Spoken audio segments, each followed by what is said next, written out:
Hello everyone, I thought I would do a demonstration of a real life reading situation, and I'm using my new Curiosi-tea tea reading system that is all got tea symbols, and the symbols are actually based upon dice. I won't go into the whole history of it. You can read all about it through the Etsy store, or if you're in my Facebook group, feel welcome to join there and we'll explain more of these. But this is how it works. It is only 18 cards.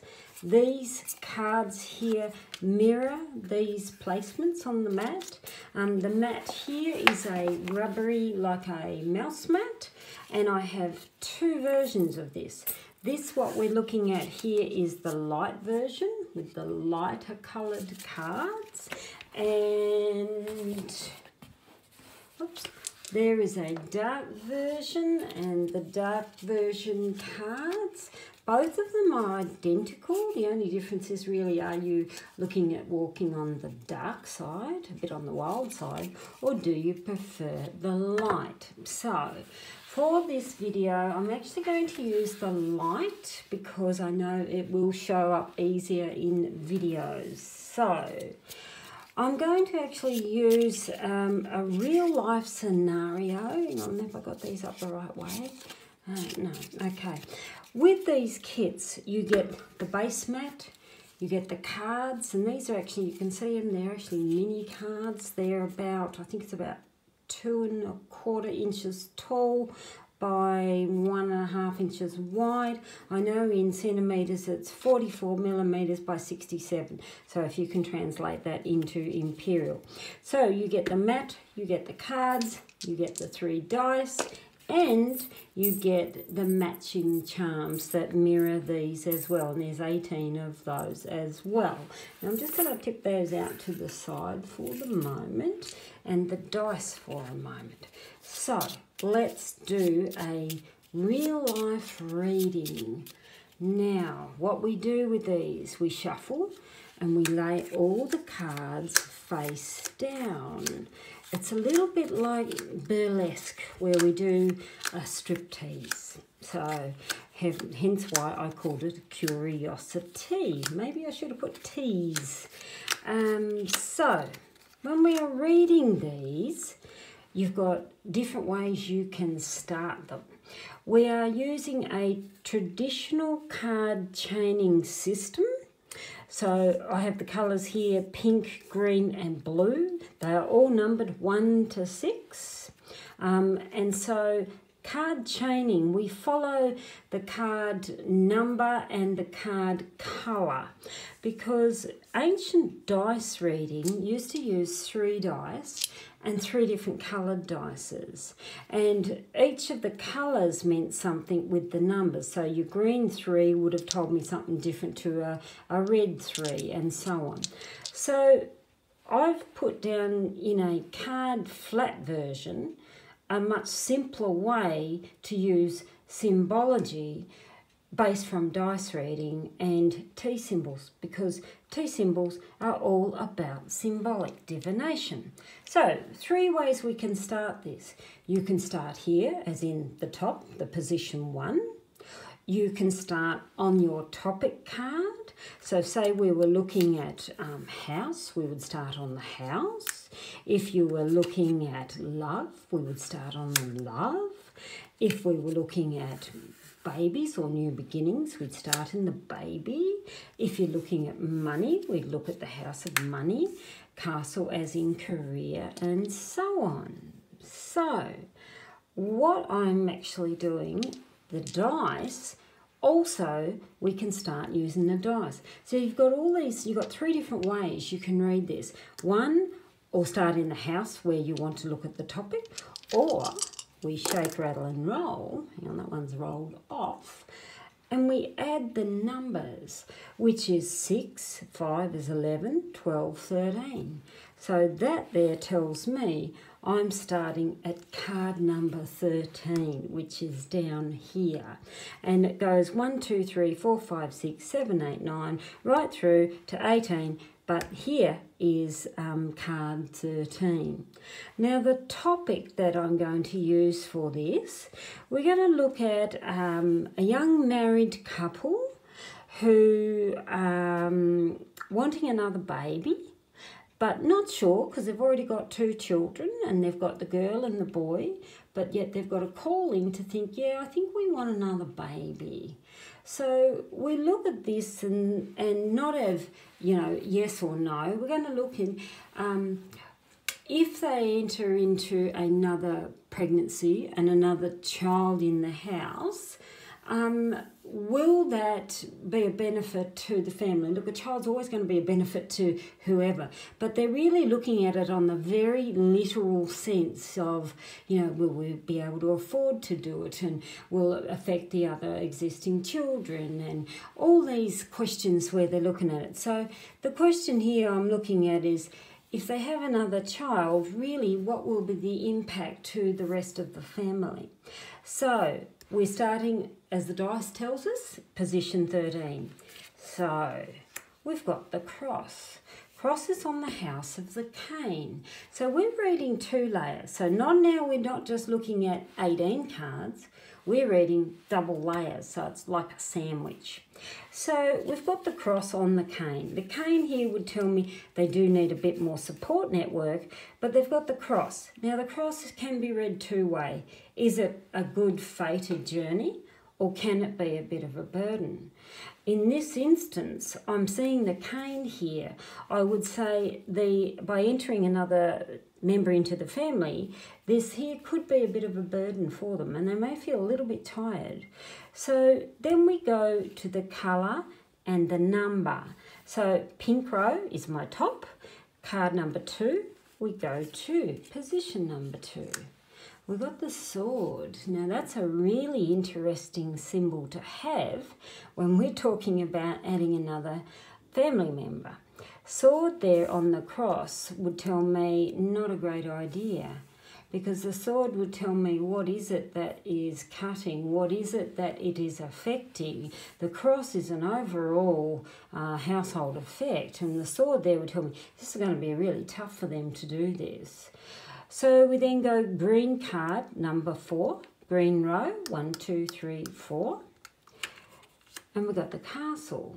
It's interesting with the castle, when we're talking about a pregnancy or adding another child, the castle does mean ultimate success, but it does also indicate a very slow path to that success. They've got the sword on it, which still tells me this could be hard if they still continue. Yes, they want to do it, but there would still indicate to me a long, hard road. So we go pink card, number 1, pink row, number 1. We've got the camel. Interesting again is about the road is long, and the road could be a bumpy ride and a little bit difficult. So far we're getting a lot of heavy burden symbols, so I'm yet to see the joyful ones. So we go 5, number 5, pink. 1, 2, 3, 4, 5.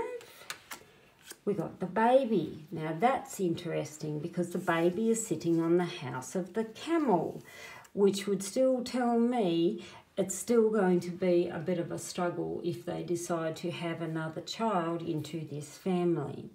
Green position number 2, green row, 2 cards. The goblet here is a really nice one to see because it's finally there's some joy, which would tell me, yes, there's some celebrations around a pregnancy. And even when I'm looking at all these tough cards coming into it, and then they finally see the celebrations, I have a sense here that this may not be such an easy task of saying, yes, let's plan for another baby and we'll start right away, because there would tell me it could be a slow time before they actually even have a pregnancy as such, because they've got a lot of the burdens and some issues along the journey. So 5, blue row, 1, 2, 3, 4, 5. We've got the horseshoe. Horseshoe there on the goblets would still tell me lucky break, lucky opportunity. And I have to say it too, every time I see a horseshoe come up with a child would tell me it's likely a male child. So we then go pink row, 4. 1, 2, 3, 4. and we turn over to the spider web. Now, spider web means unweaving or working through the process to detangle and make your own magic. Spider in a web in a tea symbology often means a mature aged woman and someone who could be a bit of a meddler, because that would tell me you may have one of the mothers of the couple, maybe a bit too much interference. It's almost like, what are they telling them to do? So, green 1, green row 1. We've got the heart, and the heart would still tell me, meant with love, but it still means meddling. And I can't help but feel it's one of the mothers that's meddling, but she means well, which is nice to see the heart. So, green row 3. See how we're card chaining? We've got the scales. Scales there is interesting on the heart because it would tell me weigh up all the emotions that this couple is actually thinking about. It's almost like don't jump straight in. Look at the overall impact. Yes, a bit difficult. It may not happen so soon of what they're thinking. And again, who is it that keeps meddling in there? So there would tell me weigh up a lot of these options and choices. So we got green card number 6. We got the house, which means home and family, security, comfort, values. A lovely card to have, but it's still got the scales, which still tells me they must weigh up the overall options and the impact to the existing family. 5 green, we come here, which comes to the ladder. And the ladder there means, again, overcoming obstacles, looking forward to success. And it is on the house, which would tell me the family is overcoming some of the obstacles, which is a nicer thing to see. So we then go blue card number 3. Blue row, 1, 2, 3. We've got the boat or the ship. Ship means, again, slow moving changes. It's a water sign, which means slowly changing the emotions. It is on the ladder, which tells me, again, overcoming the obstacles and maybe some of the emotions that they are dealing with. Pink card number 3. So pink row number 3. They've got the bats. Now, bat means use your brains, highly intelligent, think outside the box. It is on the ship, which would tell me use their headspace better and think smarter rather than the emotions. So pink card number 6, pink row number 6. And we come back to the cane. When I see these here, there is 1, 2, 3 cards that is not turned. The fact that the card chain did not chain to those cards means they are totally irrelevant to the information this couple needs to know. So these, I would say, yes, you could add another child to the family if you really, really have your heart set on this. But I see this here, it could be a bit of an obstacle or a bit of a long road. And are you really ready to do this, or do you? Is it the overwhelming love and passion that, yes, you want to have another child in the family? I still see this here would be a bit of a burden and could be a long, hard road. Child is always worthy of celebrations and the blessings of life. But when I look at this, I'd say it's up to you, but from the cards, not such a great hot crash journey or that you really need to think about. So then we got these 3 unturned, so we'll leave them unturned. We then got charms. So with our charms, we are then adding a 3rd layer. Now, when using this system, when I look at the charms, I would look at these charms as extra information, not on all, but where is it that you want to look for more information. So, for instance, when I look at this and say, okay, we've got a tough card here with the spider is sitting on the house of the horseshoe. So what is it and who is it that may be causing some problem that'll interfere with their luck? So you would mix up your charms and you just grab a couple, or 3, And you would look at that, okay, how do we get around the obstacles?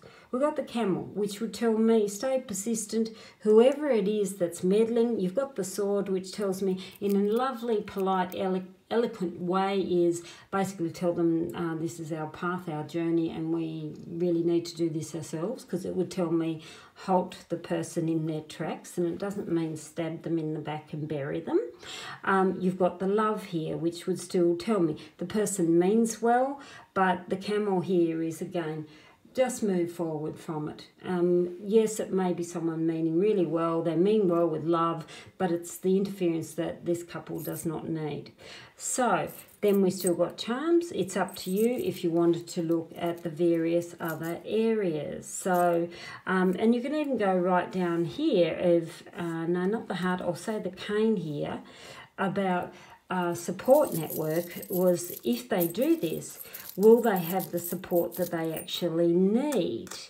They've got the scales and the cane again. Cane there, cane on house cane would tell me, yes, they would get the support from people who love them. They've got the scales here would tell me that it is a very careful balance in asking for support or leaning on someone too much. So this is how we use the Curiosi-tea reading system. So I hope you enjoy that, and that is how we do a real reading. Thanks for listening.